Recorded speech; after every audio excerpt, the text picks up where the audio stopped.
Okay, magandang araw sa lahat, mga ka-TV dyan. Huwag kalilimutan na suportahan ang aking channel sa YouTube, Nunoy Dan TV. Sa YouTube po, pakisuporta naman po. At paki-share, like, comments ng mga videos na aking na-upload doon. At sa iba pang media platform like TikTok and Facebook Reels or sa news page ng Facebook. At doon nyo makikita yung video na aking ina-upload. So balikan natin itong dating Pangulong Duterte noong siya pa ang hari sa ating bansang Pilipinas sa 2016 to 2022.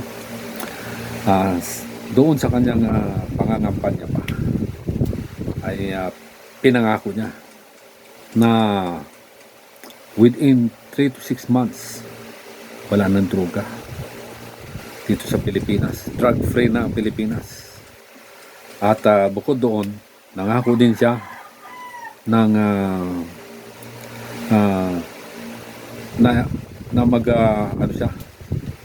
tuturok siya ng bandila ng Pilipinas doon sa West Philippine Sea. Yun ang pangako niya, mag-jet siya.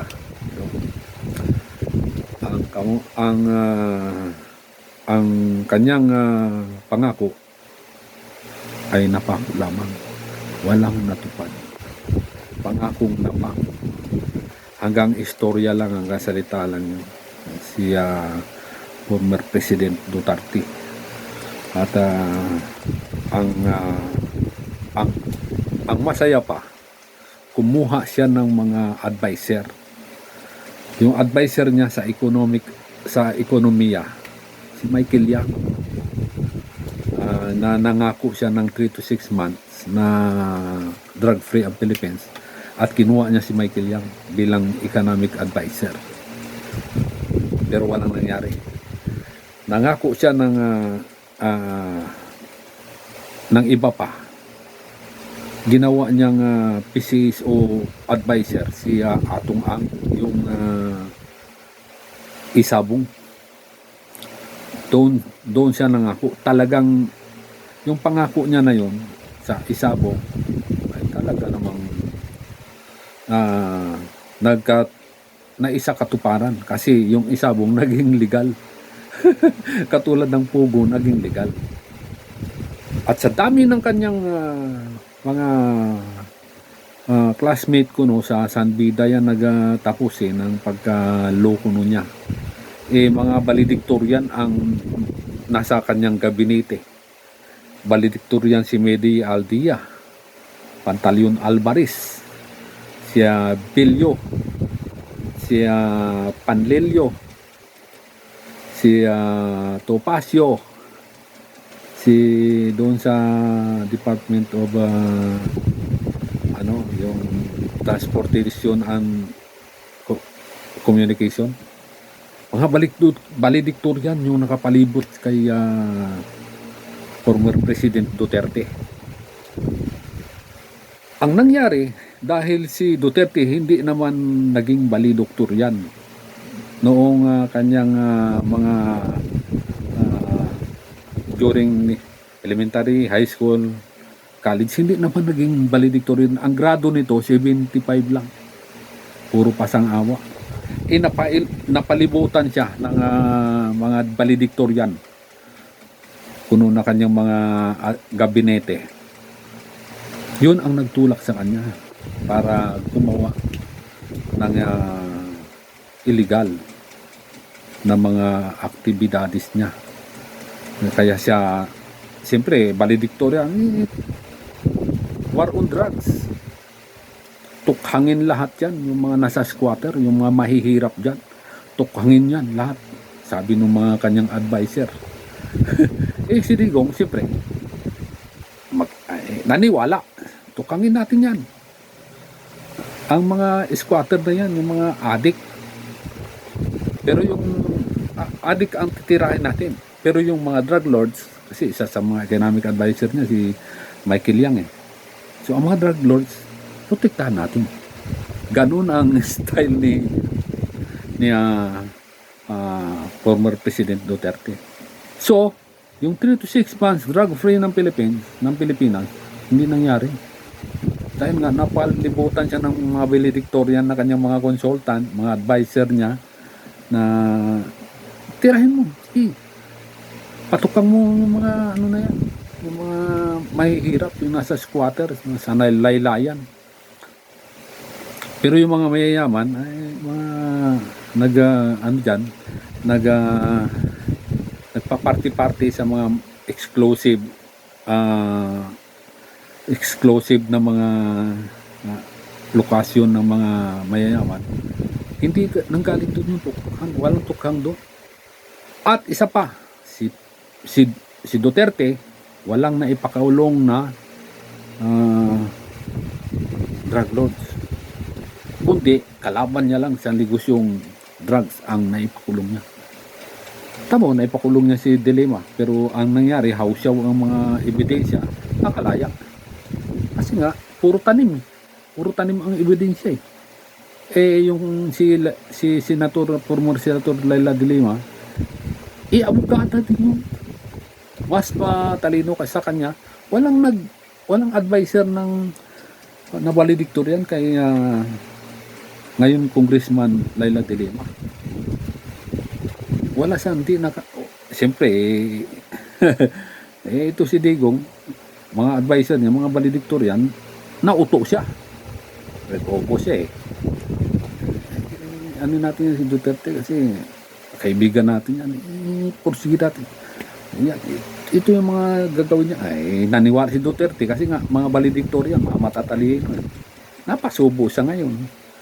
Ngayon, dahil sa tira sa mga kay Trillanes, Senator Trillanes, former Senator Trillanes, at si binggansya na rin ni Senator Laila De Lima, puro yun eh.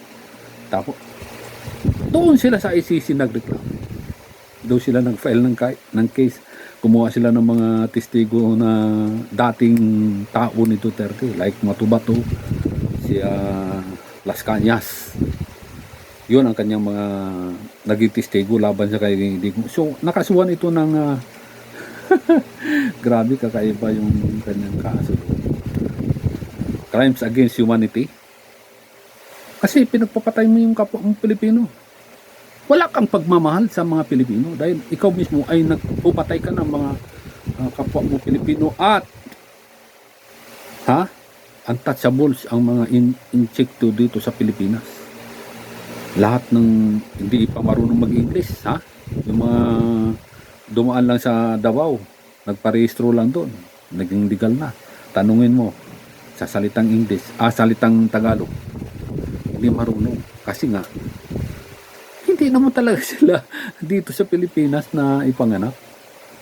Sila yung mga illegal na Chinese aliens na sinasabi napunta sa Pilipinas at naging Pilipino sa pamamagitan ni Duterte.